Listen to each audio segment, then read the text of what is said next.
আসসালামু আলাইকুম। এখন দেখবেন সংবাদ শিরোনাম। বিএনপির বিজয় বাংলাদেশের জনগণের। নির্বাচন পরবর্তী আনুষ্ঠানিক সংবাদ সম্মেলনে বললেন তারেক রহমান, দেশ পুনর্গঠনের যাত্রায় সবাইকে দায়িত্বশীল হওয়ার আহ্বান। নির্বাচন পরবর্তী সহিংসতায় উত্তপ্ত নাটোর, ফরিদপুর। চাঁপাইনবাবগঞ্জে ককটেল তৈরির সময় বিস্ফোরণে 2 জনের মৃত্যু। মাদারীপুরে 2 ঘণ্টাব্যাপী সংঘর্ষ। রাজশাহী বিভাগে বিএনপির ভোটের হার বাড়লেও কমেছে আসন, আগের তুলনায় ভালো করেছে জামায়াত। ত্রয়োদশ জাতীয় সংসদ নির্বাচনে বিএনপির বিজয় বাংলাদেশের জনগণের। গণতান্ত্রিক দেশে এখন সবাই মুক্ত, এমনটাই বলেছেন দলটির চেয়ারম্যান তারেক রহমান। বিকেলে হোটেল ইন্টারকন্টিনেন্টালে নির্বাচন পরবর্তী আনুষ্ঠানিক সংবাদ সম্মেলনে একথা জানান তিনি।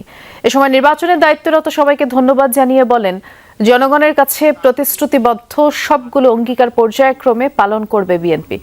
জনগণের জীবনমান উন্নয়নের জন্য ঐক্যবদ্ধভাবে কাজ করবে নতুন সরকার।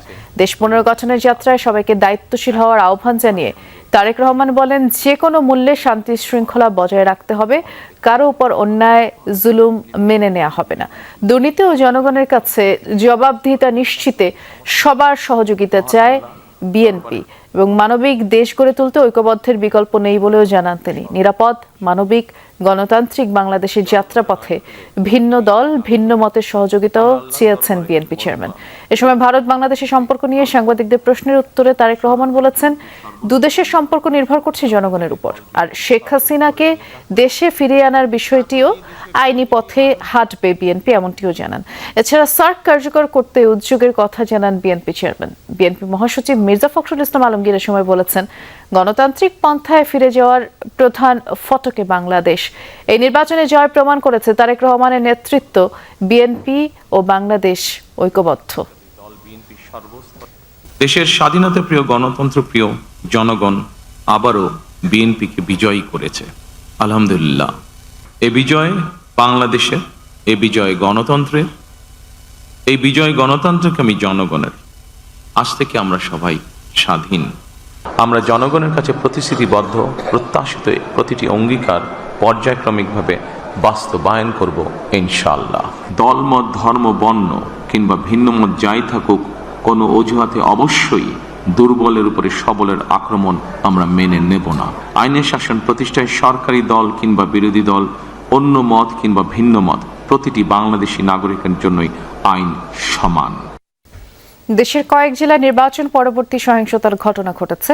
এতে বেশ কয়েকজনের হতাহতের খবর পাওয়া গেছে। বাড়িঘরে হামলা, ভাঙচুর, অগ্নিসংযোগ, লুটপাটও করা হয়েছে। মোটরসাইকেলে আগুন দেওয়া হয়েছে। খবর পেয়ে পরিস্থিতি নিয়ন্ত্রণে কাজ শুরু করে আইন শৃঙ্খলা বাহিনীর সদস্যরা। এদিকে চাঁপাইনবাবগঞ্জে ককটেল তৈরির সময় বিস্ফোরণে 2 জনের প্রাণ গেছে। একের পর এক ছোড়া হচ্ছে ইট পাটকেল।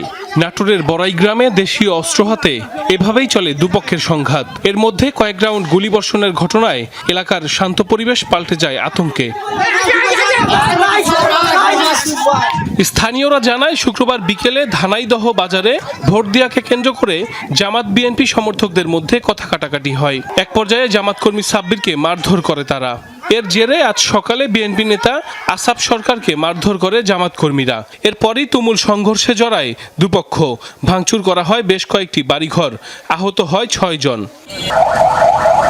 খবর পেয়ে আনসার, পুলিশ, বিজিবি ও সেনাবাহিনীর সদস্যরা পরিস্থিতি নিয়ন্ত্রণে নেয়। আহতদের পাঠানো হয় হাসপাতালে। আটক করা হয় 4 জনকে। এছাড়া নাটোরের সিংড়ায় ধানের শীষ প্রতীকে ভোট দেওয়াকে কেন্দ্র করে নারীসহ 10 জনকে পিটিয়ে আহত করার অভিযোগ উঠেছে স্বতন্ত্র প্রার্থীর সমর্থকদের বিরুদ্ধে। চাঁপাইনবাবগঞ্জে ককটেল তৈরির সময় বিস্ফোরণে প্রাণ গেছে 2 জনের। পুলিশ জানায়, স্থানীয় মোহাম্মদ কালামের বাড়িতে ককটেল তৈরি করছিল কয়েকজন। হঠাৎই বিস্ফোরণ হলে ঘটনাস্থলেই প্রাণ হারায় আলামিন ও জিহাদ। এ সময় গুরুতর আহত হয় 3 জন। তাদেরকে হাসপাতালে পাঠায় স্থানীয়রা। খবর পেয়ে ঘটনাস্থলে যায় পুলিশ ও বিজিবি।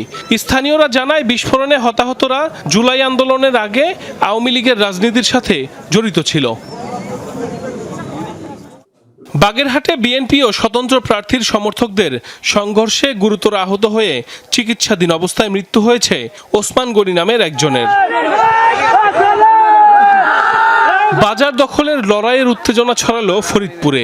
ময়েনদিয়া বাজারের আধিপত্য বিস্তার নিয়ে বোয়ালমারী উপজেলার পরমেশ্বরদী ইউপি চেয়ারম্যান মান্নান মাতুব্বরের সাথে তুমুল সংঘর্ষ হয় সালথা উপজেলার খারদিয়া গ্রামের টুলু মিয়া, জিহাদ মিয়ার সমর্থকদের।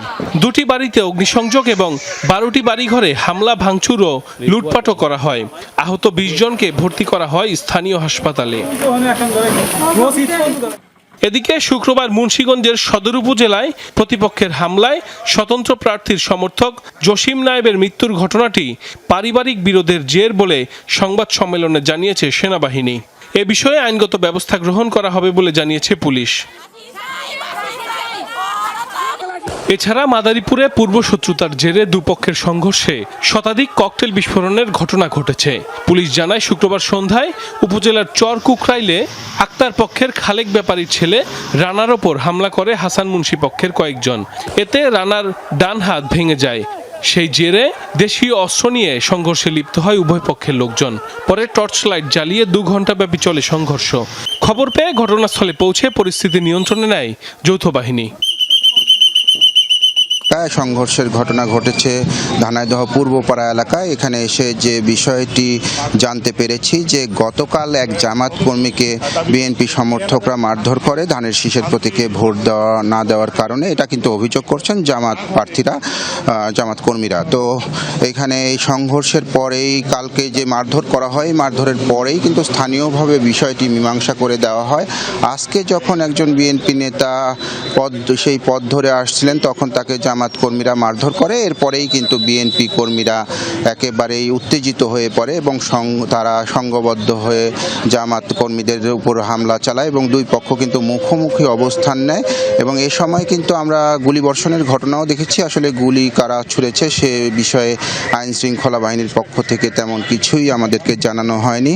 তবে আমরা স্থানীয়ভাবে ধারণকৃত যে ভিডিও ফুটেজ সেখানে কিন্তু দেখেছি যে গুলির শব্দ শুনেছি।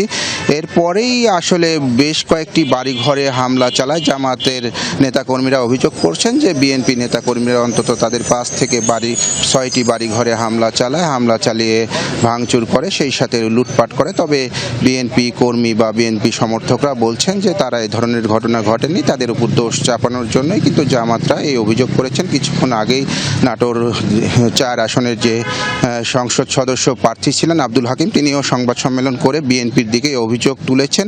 তো এখানে বড়াইগ্রাম থানার ওসির সাথে আমি কথা বলেছি। তিনি বলেছেন যে এই ঘটনায় এখন পর্যন্ত 3 জনকে আটক করা হয়েছে এবং পরিস্থিতি তাদের নিয়ন্ত্রণে রয়েছে। হবিগঞ্জের লাখাই উপজেলায় ফুটবল খেলা নিয়ে দুই পক্ষের সংঘর্ষে অন্তত 20 জন আহত হয়েছে। সকালে উপজেলার মারুগাছ গ্রামে এই ঘটনা। পুলিশ জানায় প্রায় 15 দিন আগে ফুটবল খেলা নিয়ে একই গ্রামের সাইফুল ইসলামের ছেলে এবং মোস্তাক মিয়ার ছেলের মধ্যে বিবাদের সৃষ্টি হয়। এরই জেরে আজ সকালে উভয় পক্ষ মসজিদের মাইকে ঘোষণা দিয়ে লোকজন জড়ো করে। এক পর্যায়ে দেশে অস্ত্র নিয়ে সংঘর্ষে জড়িয়ে পড়ে তারা। 1 ঘণ্টা ব্যাপী চলা সংঘর্ষে দুপক্ষের অন্তত 20 জন আহত হয়। উদ্ধার করে হবিগঞ্জ আধুনিক সদর হাসপাতালে ভর্তি করা হয়েছে এবং পুলিশ গিয়ে ঘটনাস্থলে পরিস্থিতি নিয়ন্ত্রণে আনে।